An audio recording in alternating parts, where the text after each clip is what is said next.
Modern society constantly speaks about freedom, freedom of choice, freedom of expression, freedom to build your own life.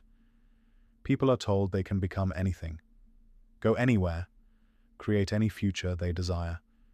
And yet, despite all of these promises, millions of people quietly feel trapped. Trapped financially, trapped psychologically, trapped inside routines they never consciously chose. And beneath modern life exists a strange contradiction. Human beings today may have more options than ever before, yet many feel less free internally. Part of the reason is that modern freedom often exists more theoretically than emotionally. People technically have choices, but choices become limited when survival itself depends on constant economic pressure. Most people cannot simply stop working, cannot disconnect fully, cannot slow down without consequences. Bills continue, rent continues, the system continues moving whether people feel emotionally exhausted or not. This creates a life where many individuals spend decades exchanging time for survival while calling it freedom because participation appears voluntary. But perhaps the deeper question is this: how free is a person whose entire existence is controlled by financial pressure? Modern economies depend heavily on continuous productivity. People are encouraged to work more, consume more, compete more, optimize constantly. And slowly, human beings begin organizing their entire lives around economic survival rather than conscious living. At the same time, technology changed the nature of control itself. Previous systems often relied on visible authority. Modern systems rely increasingly on psychological influence. Algorithms shape attention. Social media shapes desire. Advertising shapes identity. People often believe their decisions are entirely personal, while their behavior is constantly influenced by systems designed to capture attention and predict human behavior. This creates a subtler form of control, one that feels invisible because it operates through convenience, entertainment, and emotional stimulation rather than direct force. The modern world also transformed freedom into performance. People are encouraged to display independence publicly. Success, lifestyle productivity, personal branding.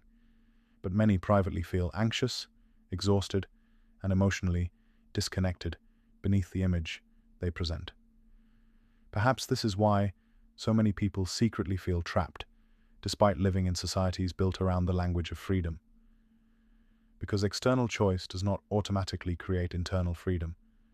True freedom requires more than options. It requires time, mental clarity, emotional stability, self-awareness. And modern life increasingly weakens these things. Attention becomes fragmented. The mind becomes overstimulated. Work consumes energy. Comparison consumes peace. And eventually, many people stop consciously directing their lives. They simply react continuously to pressure, deadlines, notifications, and expectations. The economy deepens this feeling further. Housing becomes harder to afford. Debt becomes normalized. Job insecurity increases. So even people who work constantly often feel unable to escape cycles of financial dependence. And perhaps the most powerful form of modern control is this: keeping people too distracted and exhausted to question the systems shaping their lives. Because exhausted people rarely stop long enough to reflect deeply. They survive, they cope, they continue moving.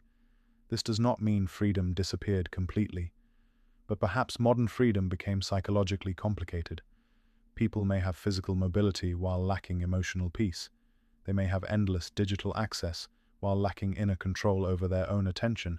And perhaps that is the quiet truth many people slowly begin realizing. A person can live in a technologically advanced society and still feel deeply trapped internally. Because freedom is not only the ability to choose between options given by society. Sometimes freedom is the ability to think independently from the systems competing for your mind. The ability to slow down despite a culture obsessed with speed. The ability to exist without constant comparison. The ability to define success personally rather than algorithmically. Perhaps real freedom today requires conscious resistance. resistance against endless distraction, unconscious consumption, constant comparison systems designed to monetize human attention, because the modern world may offer more convenience than ever before. But convenience alone does not create freedom. And perhaps that is the uncomfortable truth modern society rarely admits. Many people are not fully living consciously. They are managing pressure inside systems they never truly stop to question. And awareness of that may be the first real step toward freedom itself.